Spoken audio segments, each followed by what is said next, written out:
Hello friends, आप सभी का ट्रिकी ज्ञान चैनल में स्वागत है। आप सभी को मैं आज रूस और यूक्रेन के बीच युद्ध का सबसे बड़ा कारण बताऊंगा कि किस वजह से रूस और यूक्रेन आपस में युद्ध कर रहे हैं। तो अगर आप लोग इस चैनल पर नए हैं तो प्लीज़ चैनल को सब्सक्राइब कर लीजिए। आइए आज आप सभी को मैं यूक्रेन और रूस के सबसे बड़े कारण के बारे में बताऊंगा। तो रूस और यूक्रेन के बीच सबसे बड़ा कारण है नाटो। यूक्रेन नाटो का सदस्य बनना चाह रहा है। तो आप लोगों को मैं नाटो के बारे में कुछ इन्फॉर्मेशन दे रहा हूँ। नाटो का पूरा नाम है North Atlantic Treaty Organization. Hindi में इसे उत्तरी अटलांटिक संधि संगठन कहते हैं। तो नाटो की स्थापना 4 अप्रैल 1949 में हुई थी। इसका मुख्यालय ब्रुसेल्स में है।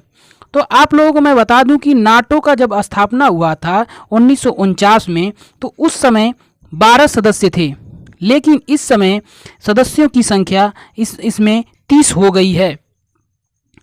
तो नाटो का मुख्य उद्देश्य ये होता है कि नाटो देश के सदस्य पर यदि कोई भी देश हमला करता है तो उसकी रक्षा करने के लिए ये 30 देश उसकी तरफ से युद्ध करेंगे। तो नाटो में कौन कौन से देश हैं तो आप लोगों को बता दें कि Belgium, Canada, Denmark, France, Norway, रूस, पुर्तगाल, यूके, तुर्की, जर्मनी, पोलैंड और लातविया, ऐसे बहुत से 30 देश हैं जो नाटो के सदस्य हैं। रूस और यूक्रेन का विवाद का सबसे बड़ी वजह है नाटो। तो आप सभी को मैं बता दूं कि रूस और यूक्रेन के बीच के युद्ध का सबसे बड़ा कारण नाटो रहा है।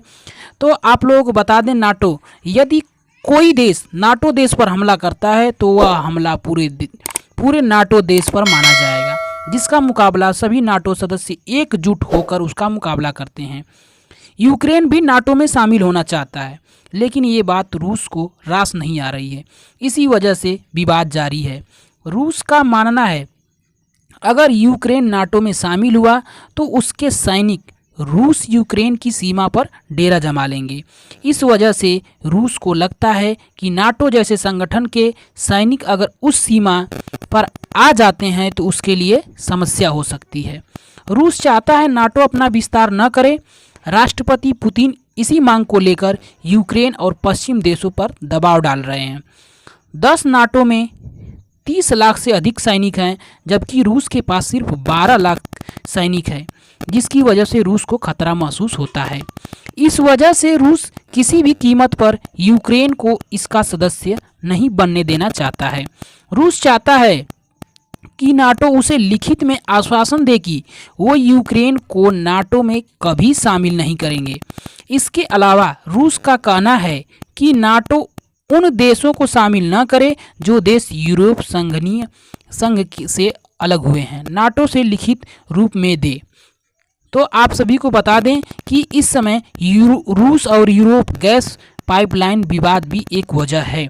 दरअसल रूस इस पाइपलाइन के जरिए गैस को यूरोप तक भेजता था। ये पाइपलाइन यूक्रेन से होकर जाती थी। रूस को उन्हें ट्रांजिट शुल्क देना पड़ता था। रूस हर साल करीब $33 बिलियन का भुगतान यूक्रेन को कर रहा था। ये राशि यूक्रेन के कुल बजट की 4% थी।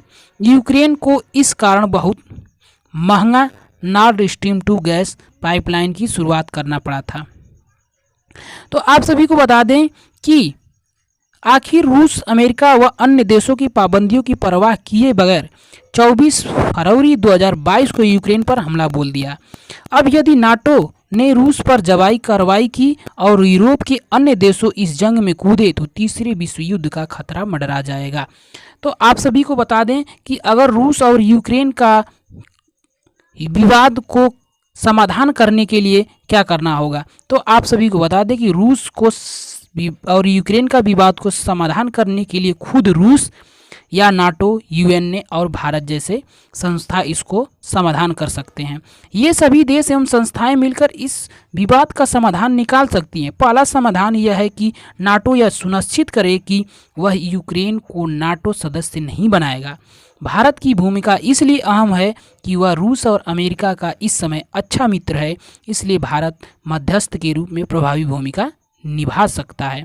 वही रूस को अपनी आक्रामकता को कम करना होगा और यूएनए को आगे आकर प्रभावी भूमिका होगी। अगर आप लोग इस चैनल पर नए हैं तो प्लीज़ चैनल को सब्सक्राइब कर लीजिए। Thank you for this watching video.